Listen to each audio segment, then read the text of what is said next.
Battlefield 2042's 420 update is here and it's lit, bro. The highlights of patch 4.2.0 are a major rework of discarded, improvements to the weapon customization system, tons of bug fixes, and an updated end of round stats screen. If you're looking for patch notes, we'll cover them in details later in the video. First, let's dive into the changes to discarded. It's a pretty radical rework, especially when it comes to conquests. However, some areas of the map like the beached cargo ship are still going to feel pretty familiar, but other areas like B Sector and Conquest Large have been rebuilt from the ground up. The overall impact is that the areas that were fun to fight in before are better to fight in now, and the places that players avoided before have been transformed into key areas of conflict that generally play out fantastically. You'll find yourself in firefights between B Sector and C1 pretty frequently, as there's now a cluster of destroyed vehicles and bombed out terrain that serves as a focal point between these areas of the map. The scrapyard area at A1 has also seen some major changes. Now it actually looks like a scrapyard with tons of cover.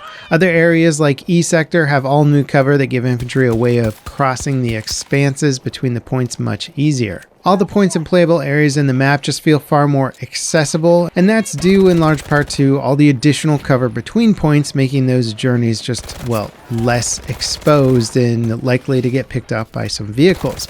Also, the actual playable area of the map has been shrunken down pretty significantly to exclude the vast swaths of, well, nothing that this map had before. DICE have also revamped much of the existing cover and interior spaces of the map, fleshing things out to be less empty while providing more hiding spots to work with when capturing or defending objectives.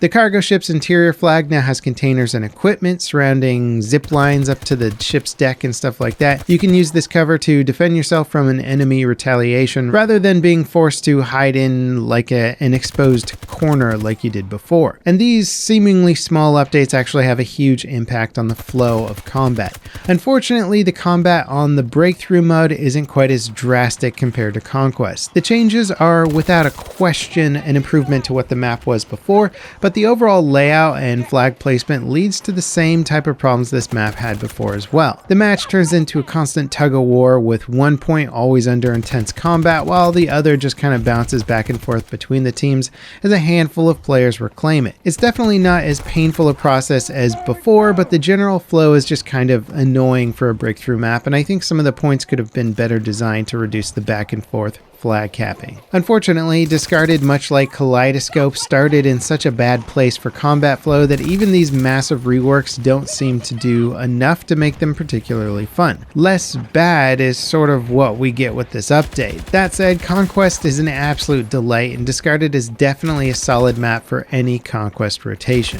Now, before we get into the patch notes, I wanted to take a second and mention that DICE have also added in a new player card in memory of Thick44. Thick, aka Tony, passed away several months back. He's well known in the Battlefield community for voicing the recon character on Battlefield Friends and was a good friend to the community, and I count myself lucky to have known him.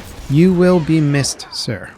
Now, the patch notes cover tons of fixes and small changes, but one of the bigger things that stood out to me is the improvements to weapon customization. Before, if you wanted to swap two attachments that were already added to the plus menu, it was a whole ordeal of having to select the item that you wanted to replace, picking the new item, and then applying it. Now you can easily swap items, remove attachments entirely, and the UI in general is just more clear about what everything does. It even highlights what default attachments you have when you load into a match, and while this might seem like a small improvement, considering that it's something you might do dozens of times per play session, it really adds up as a nice quality of life improvement. And I imagine these changes will be especially welcome on console, where UI can be even more tricky to navigate. Another key improvement is to the end of round screens. Whenever you achieve a personal best, like the most kills in a single round, that stat will be displayed as your team contribution. All the art and animations for the end of round screen have also been improved. The new Ribbon XP screen is really clean and much more readable compared to its previous version.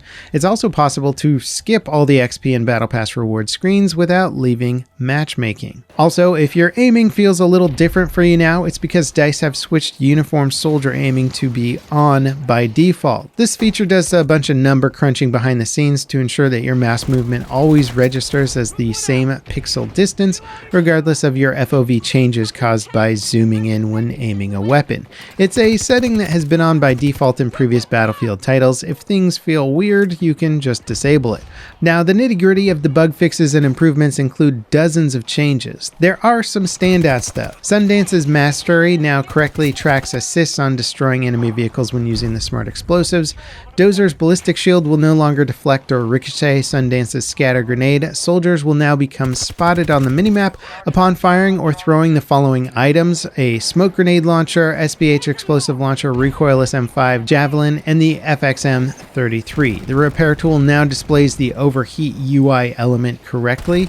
A reload animation is now present in the first-person view after a player fires the rocket launcher and throws a grenade and then swaps back. They fixed an issue where you couldn't pick up C5 or claymores that were placed near or inside bushes. The MTAR-21 suppressor now no longer deals more damage than the default suppressor. They increased the damage of heavy projectiles towards transport vehicles, including the MPAT shell and the TOW missiles. The Super Hind now takes 20% more damage from all projectiles. This is a huge balance change for taking those things down. The Condor VTOL now takes 10% more damage from all projectiles. The railgun tank no longer shakes as it sits on rugged terrain in siege mode. The VFX now display correctly when javelin projectiles are intercepted by APS systems. They fixed the system where the anti-air tank missiles would sometimes fail to hit helicopters.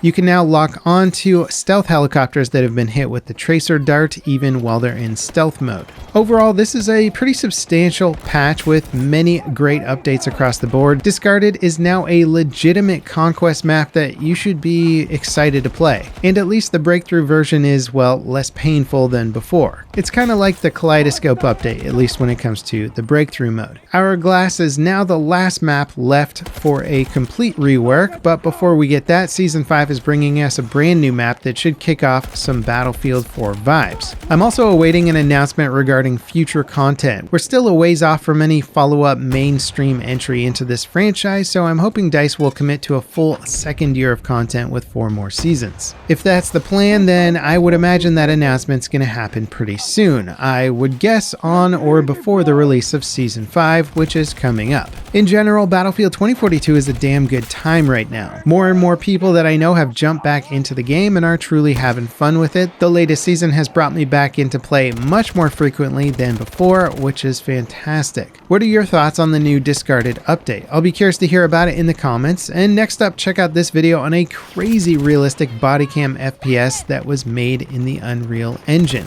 As always, thanks for watching, guys, and I'll see you next time. This is Level Cap signing off.